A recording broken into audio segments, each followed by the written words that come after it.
Hello and welcome back to my YouTube channel. Today I'm going to tell you about the time that I killed by far the most expensive houseplant in my entire collection. We're gonna look through the clips together, try to figure out what the heck I did wrong. We'll both cry together at the end of this video. This is not clickbait. I did kill my variegated Billy ATA. We're gonna talk about why, we're gonna talk about how. I did manage to take update clips here and there. Unfortunately, about 4 weeks ago, the plant just fully succumbed and it is officially gone, which is really sad. I originally got this plant in a trade for an Ilsamanii. The person who I traded is someone who I would definitely consider to be one of my closer houseplant friends, and also someone who supports me presently on the channel. So it's really, really sad when someone trusts you with something as special as a plant like that and something just goes wrong. I thought today we could take a look at what we think went wrong. You guys can give me all your criticism and critiquing in the comment section down below, and hopefully this won't ever happen again. Before we get into the video though, please make sure you hit like and subscribe if you haven't yet, and let's go ahead and get into all the stuff. So where the story starts is when I first unboxed this plant on August 21st, 2021. Hey houseplant friends, welcome back to my YouTube channel. Welcome back to the community! Hey. Oh my god! I've honestly been home for an hour. I've been putting off opening this because I know I'm probably gonna cry. Okay, wait. I got it on the first try! I know! Okay. Right here with you guys so you can see. Oh my god! It's so beautiful!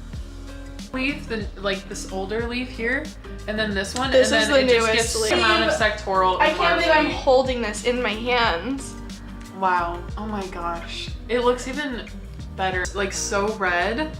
It looks so great. So this plant was originally stored in pond. It was in a pond self-watering pot when Ella was growing it in. It was put in moss to ship to me, and so I kept it in moss when I got it. I wasn't thinking about the fact at the time that it originally was in pond, which meant it had more water roots. I don't know what it was kept in before, but typically in my experience, when I've moved plants from pond to moss, there's not much of an issue. It was only a couple of months, about 3 months. Yeah, about 3 months until I started to notice the leaf was starting to yellow and I started to suspect some root rot. I don't keep or monitor the humidity and temperature inside of my grow tent, which is where I was keeping the plant at this time. So I went ahead and took the plant out of its medium and examined what was going on. As you can see, we did find some minor root rot, and it is my honest opinion, after looking at the root situation here with fresh eyes from the future, I really think I overreacted to the situation.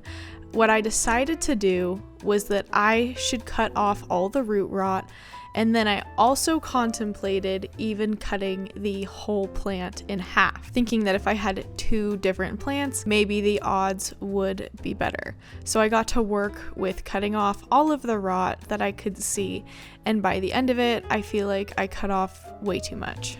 You can even see here that there is so much healthy root going on right there. I truly think what I needed to do was just cut off the obvious bad spots like the one I'm doing right now, and then set the plant out to dry and make sure that there was no rot going on the stem.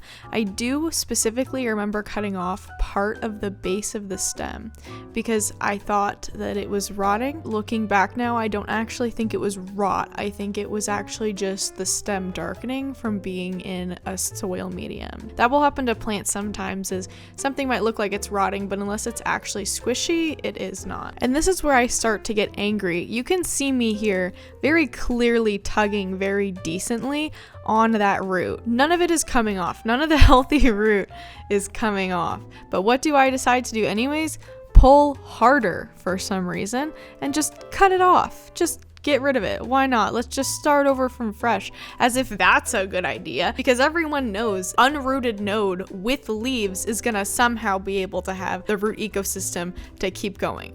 Look, I'm pulling so hard on that and it's not coming off, but it's not enough for me. I have to just, look at that. It's not coming off. I'm a literal menace to society, bro. It was fine. Why didn't you just leave it? Why didn't you just put it out to dry, bro? Oh my God, I'm livid. Look you can see all the healthy roots just sitting on the plastic that I got rid of for no reason. Here I am doing a squish test on the node to see if the node is squishy. And I don't remember the node being squishy, you guys, but clearly I decided in the past that it was, because it was time for that to go too. And that is the end of this cutting session. Look at how much I destroyed this plant, all for a teeny tiny yellowing on the oldest leaf. Hi, so it's been a minute. I last saw you with Brooke, and this is where we're at. So remember how I like cut all that stuff off? Well, and that is what you get, you absolute menace to society, criminal, straight to jail. Like, I just can't. I'm so mad. Look at that. Me getting what I deserve right there. Making bad choices. I was being impulsive. I moved too fast. What I should have done originally was just not cut off all those roots. And I just shot myself in the foot, dude. Ugh, I hate it. This is what's happened. And I was panicking because I was like, oh my gosh, what's going on? This might look like it's yellowing. Perhaps, I don't know, it's terrible lighting right now, it doesn't matter. But it's actually not. This is called denial. It's when you reject the reality of your situation and you'd prefer to live in delusion because your most valuable and favorite plant under the Ilsamania is dying. And it's your fault. And I'm being harsh on myself. But she's like, it's not dying. It's like it literally is. It's actually okay. You are living in delusion. Ella, the girl who I traded with, right, at the Plants Meow, the Plants Meow, she sent me a bunch of pon, okay? And so I got the pon. So this was an idea that I had, that because she was originally rooting it in pon, that pon would be the way to go. Because clearly the plant had suffered from, in my mind at the time, some shipping trauma, and it just got a little bit of root rot because I put it into moss when it needed to be in pon. But no, what actually happened was I cut off all of the roots, therefore cutting off any way for the plant to get any nutrition for the amount of leaves that it has. I should have just put it back in moss, but at this point I was so desperate and anxious over this. I put the plant in pon, and in 2 days, we got a freaking little aerial root guy right there. Oh my God, I'm spilling the pon. So this is very exciting because it was rotting and I was starting to take care of it, right? And clean it and like make it all nice. But then I was like, hey, I should probably record this. It started to rot more. And so I decided I was gonna take off the other 2 leaves since they're dying anyways. And we're just in the home stretch of like trying to save this stupid plant. I'm just gonna say what we're all thinking. The stupid one is not the plant. And then I'm gonna let it dry off again. It's gonna harden and callus again, and then I will put it in new pon. I swear, if this bitch is about to cut more off this plant, oh my God. I was gonna send it straight back to Ella. I literally was like, hey, can I just send this back to you since it came from you and I don't want it to die and blah, blah, blah. But now I'm thinking it's got a root coming in. This could be salvageable. I don't know, maybe. So, these are new shears, they're clean. I'm going to make the cut. We're gonna do this together. This has been a journey so far. Very stressful journey, but a journey nonetheless. Please God, oh my God. Okay, that's healthy. That is healthy. So, now what I will do is let this sit and it'll callus over and I'll catch up with you in a few, guys. And then 4 sad months later.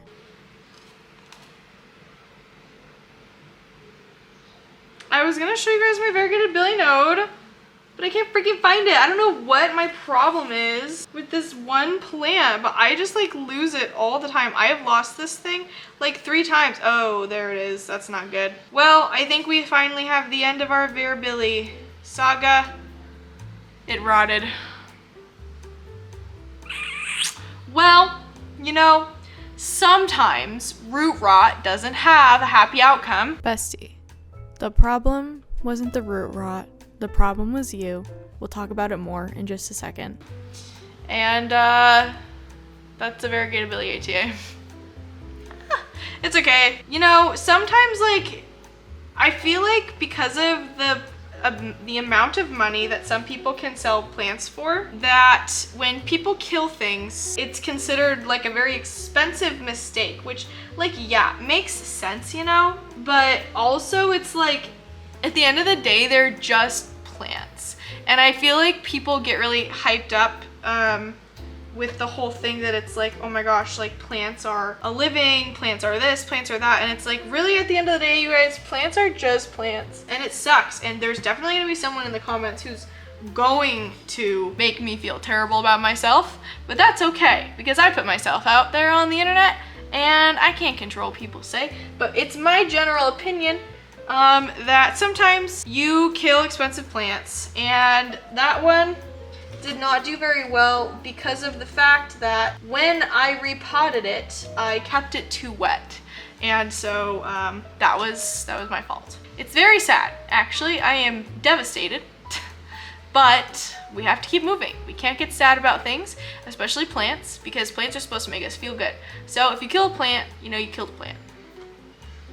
You can try again when you do another trade in the future, which is what I will do. Over the course of 8 months, I ultimately killed my most expensive plant. It started off being a root rot issue, but then ultimately it was my fault that the plant died. I definitely took way too much off of the roots, and the plant just didn't have enough to go off of anymore. It only created more of a struggle for it, and then towards the end, I kept misplacing the node because it was so small. It's a really sad story, honestly, and it's not a very good video, except for the fact that it was honestly really important for me to look back and see what I did wrong. Not always when you kill a plant like this, you get the opportunity to see exactly what you did that made it kind of go downhill. But I'm really glad I was able to do that. I've been recording these videos over the last 8 months and saving them with the hope that it would be okay, that I would come out showing you guys that I was able to save the plant and everything would be amazing. However, that's not what happened. And rather than not post this video or not show it to you, I figured I could show you exactly what I did wrong so that you can see what not to do. I hope that this video helps in some small way, and thank you so much for watching this video. Please make sure to leave a like and subscribe. Leave your comments down below if you had any other thoughts, maybe something you think I missed. Other than that, thank you so much for watching this video, and I'll see you in the next houseplant section. Thank you so much to Botanica's Lauren Alexandra and Kim Klanowski for the extra channel support, and thank you so much Ella for letting me try out this plant. I am so sorry that it didn't go the way it was supposed to. I hope you can forgive me, and I'm just sorry, man. Thank you guys for watching, and I'll see you in the next section. Goodbye.